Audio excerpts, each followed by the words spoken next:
देखा है कि मोदी जी जैसे एक नॉर्मल पर्सन की तरह गए हैं, टिकट बॉक्स पे वहां से टिकट परचेज किया, फिर रूल्स को फॉलो करते हुए वो मेट्रो में बैठे हैं। ये भारत जो है, अगर आप जिसमें शुरू में इंट्रो में कह रहा था कि prime minister Modi strong man है इस वक्त, और वहां के जितने भी लोग थे, वर्कर्स थे, उनके साथ बैठ के नॉर्मल पर्सन की तरह बात कर रहे हैं। लेकिन अफसोस ये है कि पाकिस्तान में हमने आज तक ना ऐसा कुछ देखा है और ना ही कुछ देखने के चांसेस है। So I think it's a great initiative. आज आपके हालात ये हैं कि उसने बिल्कुल पूरे पाकिस्तान के ऊपर पेट्रोल छिड़क दिया है और माचिस उसके हाथ में, और 22 करोड़ लोग तालियां बजा रहे हैं कि बहुत अच्छे तरीके से फौज के खिलाफ नफरत है, मैं मानता हूं इस बात।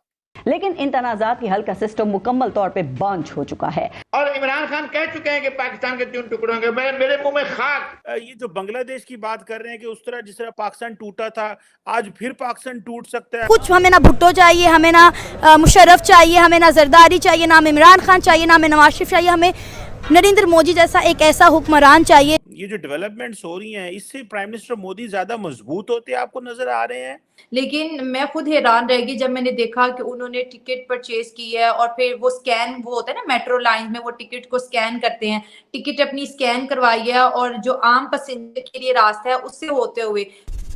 हेलो फ्रेंड्स, जय हिंद। हिंदुस्तान स्पेशल में आपका स्वागत है दोस्तों। प्राइम मिनिस्टर नरेंद्र मोदी ने व्हाइट फील्ड से कृष्णा राजपुरा तक 13.71 किलोमीटर लंबी मेट्रो लाइन का शनिवार को उद्घाटन किया और स्टाफ के साथ और अन्य कई लोगों के साथ ट्रेन पर सवारी भी की। 4,249 करोड़ रुपए की लागत से बनी इस लाइन पर 12 मेट्रो स्टेशन हैं।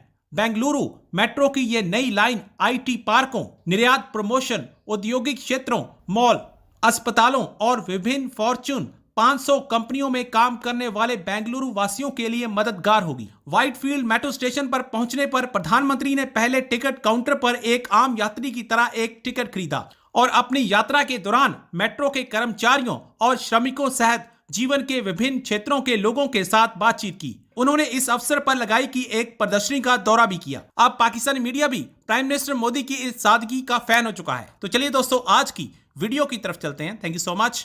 हमने ये देखा है कि मोदी जी ने अभी कर्नाटका के बेंगलुरु में मेट्रो लाइन की उन्होंने इनॉग्रेशन की और वहां पर उन्होंने कोई भी वीआईपी प्रोटोकॉल नहीं लिया।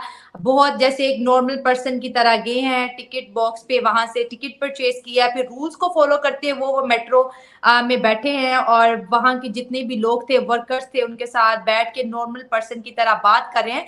तो कहा यह जा रहा है कि मोदी जी जो है ना, वो वीआईपी प्रोटोकॉल को अब इंडिया से खत्म कर रहे हैं। वहां के मिनिस्टर हो, पीएम हो या प्रेसिडेंट हो, उनको भी अब वैसे ही रहना पड़ेगा जैसे इंडिया में आम लोग रहते हैं। तो आप इस मूव के बारे में क्या कहेंगे?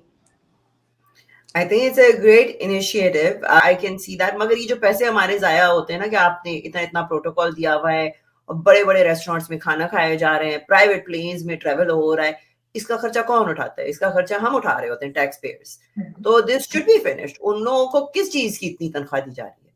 लाइक सीरियसली, आप मुल्क ही चला रहे हो ना, हम भी तो जॉबिंग कर रहे हैं, हम भी कंट्रीब्यूट कर रहे हैं towards the society, and so are you. So why should you get extra treatment and the other people are not? हालांकि वही आपकी सैलरी दे रहे हैं। So this is amazing, I think.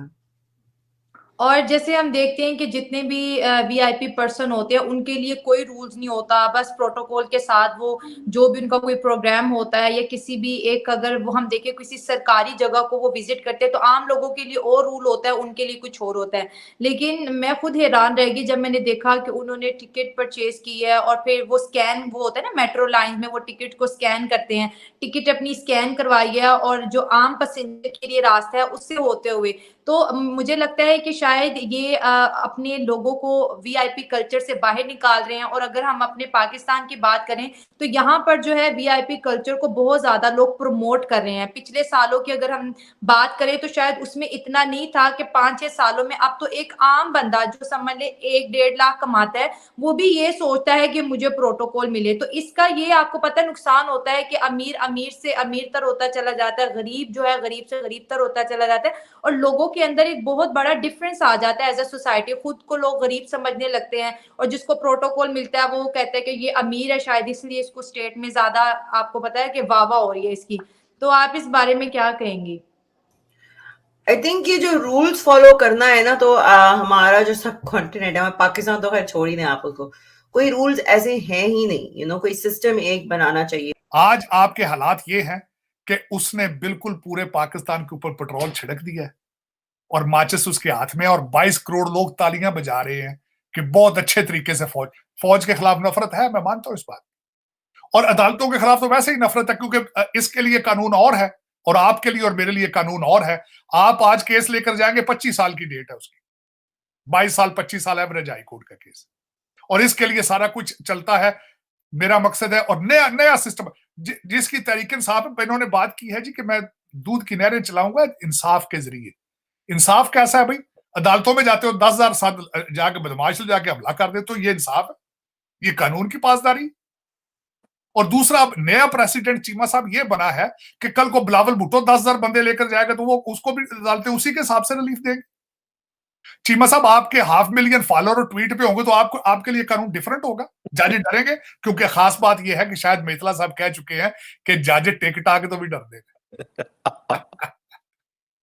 कर लो गल्ला 136 नंबर ते अगे सी ना अदालतां दा, अब नंबर आप देखें कि अब इनको नंबर मिलना भी है कि नहीं मिलना, अफसोस की बात है। ये सियासी जज है ना सर, फिर सियासी एस्टैब्लिशमेंट सारा कुछ सियासी है, तो फिर टिकटॉक से तो तारड़ साहब वही डरेगा ना जिसके फैसले जो सियासत कर रहा है, जो बंदा कानून के मुताबिक चल रहा है, उसको क्या परवाह है कि सड़क पे उसके बारे में जो मर्जी बोला जाए।